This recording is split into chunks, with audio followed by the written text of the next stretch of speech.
어원으로 이해하는 생각 한자. 안녕하세요. 제 강의를 여태까지 들으면서 도움이 되셨으면 좋아요를 눌러주시고 혹 광고가 나오면 건너뛰지 마시고 끝까지 시청해 주시면 이 동영상 제작에 도움이 됩니다. 고맙습니다. 이번 시간에는 성품 성에 대해서 알아보겠습니다. 부수는 마음신이고요. 신방변이라고 하네요. 자, 성품, 타고난 사람의 천성, 바탕, 성질, 마음이란 뜻도 쓰이는데 조금 다르긴 하죠. 그리고 성별, 남녀, 모습, 자태 등 여러 가지 뜻이 있습니다. 형성 문자로서 뜻을 나타내는 신방변과 음을 나타내는 생으로 이루어졌다고 합니다. 사람이 하늘로부터 부여받은 마음을 합하여 성품을 뜻함, 사람이 타고난 마음의 경향을 일컬음이라고 써있네요. 자, 지식탄넷에서 설문회자를 보니까 사람이 양기라고 합니다. 그리고 성품이 선한 자라고 하네요. 사람의 마음에는 선과 악이 있잖아요. 근데 성에는 그 악이 없다는 의미로 쓴 것 같습니다. 삼일신고에도 보면 심의성 유선악이라고 했죠. 그래서 마음에는 선악이 있다고 했고 진성 무선악이라고 해서 성품에는 선악이 없다고 했습니다. 악함이 없다면 선이라는 것이 이제 구분이 안 되는 것이죠. 그런 의미로 한 것이고, 그러니까 선만 있다면 이제 선악이 구분이 안 된다는 얘기죠. 그래서 이 설문회자의 설명과 비슷합니다. 삼일신고의 설명과. Chinese etymology에서 보면 뭐 특별한 뜻은 없습니다. nature라고 해놨는데, 자, 요거는 옛날 심장 모양이고 이건 생이죠. 근데 문제가 근문에는 생하고 똑같은 글자로 나와요. 그리고 각골문에는 아예 없죠.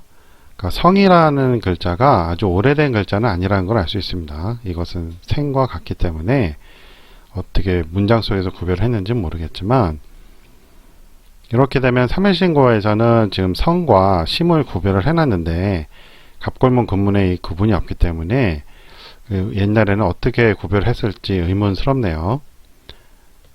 삼일신고가 이제 은나라 문자인 갑골문으로 번역이 된 다음에 신지 문자에서 갑골문으로 번역된 다음에 다시 한문으로 번역됐다고 전해지는데 삼일신고 봉장계에 그렇게 나오죠. 그런데 여기는 지금 갑골문에서 성자가 안 보이기 때문에 그 옛날에는 어떻게 그 성을 썼는지 알 수가 없습니다. 성이 들어간 단어들은 이렇게 많이 있네요. 성격, 성질, 성급, 성향, 성품, 성정, 성교, 성능, 성적, 가능성, 유연성, 개연성 등 아주 많이 쓰고 있는 단어죠. 근데 이것이 기본적인 의미인 성품하고는 조금 달라져서 쓰는 것 같습니다. 마음에서 나온 건데, 성격, 성질, 성급, 성향 이런 것들은 그런 것 같은데, 남녀를 뜻한 때는 이게 구분이 어렵죠. 남자와 여자가 둘 다 같은 성품은 아닐 텐데. 이번에는 생각할 유에 대해서 알아보겠습니다. 부수는 마음 신방변으로 똑같고요. 뜻은 생각하다, 사려하다, 늘어세우다, 마땅하다, 오직, 오로지, 홀로, 생각컨대 등 여러 가지 뜻이 있네요. 뜻을 나타내는 신방변과 음을 나타내는 동시에 묻다, 알아보다 뜻이 나타내는 글자 추, 세추, 높을 최라고 하네요. 조금 이따 알아보고요. 로 이루어짐, 마음에 묻다, 전하여 생각하다 이 뜻이 되었다고 하네요.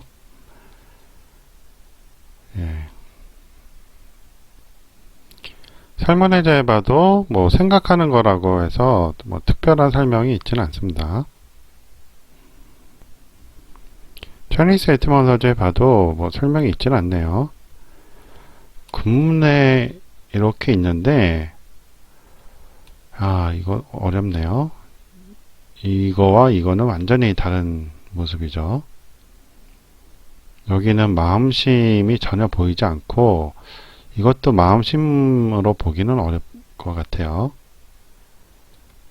그래서 다른 글자, 육서에 보아도 이게 마음심으로 보이는 글자는 요 정도밖에 없고요. 이 왕자로 쓰인 경우도 있네요. 예. 그 다음에 오른쪽을 이루고 있는 세추, 높을 최입니다. 추라고도 하고 최라고도 하고 하니까 한자가 이런 게 좀 어려운 것 같아요. 발음이 이제 도금이 여러 가지가 있으니까. 상형문자 꼬리가 짧고 통통한 새를 본떠 작은 새의 뜻을 나타냄이라고 하네요.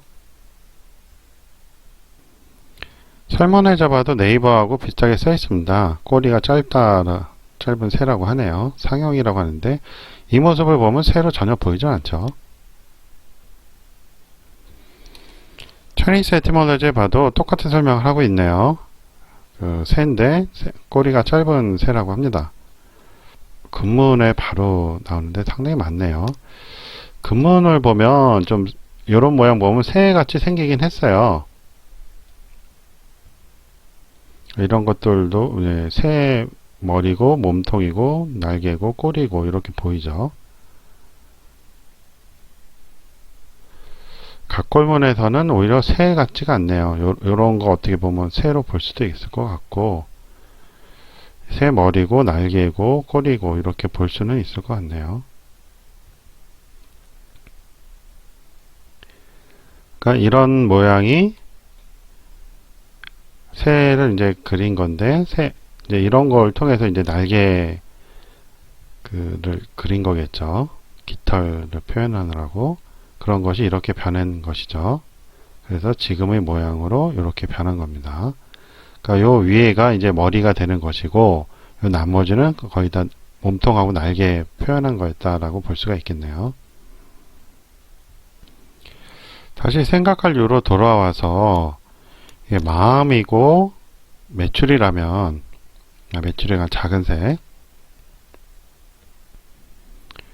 이게 메추라기 사진인데요. 꼬리가 그렇게 길진 않더라고요. 그래서 이런 새를 이제 추라고 한 것 같습니다. 그래서 마음속에 메추라기를 이제 생각하고 있다. 이래서 이제 생각할 이유가 된 것 같은데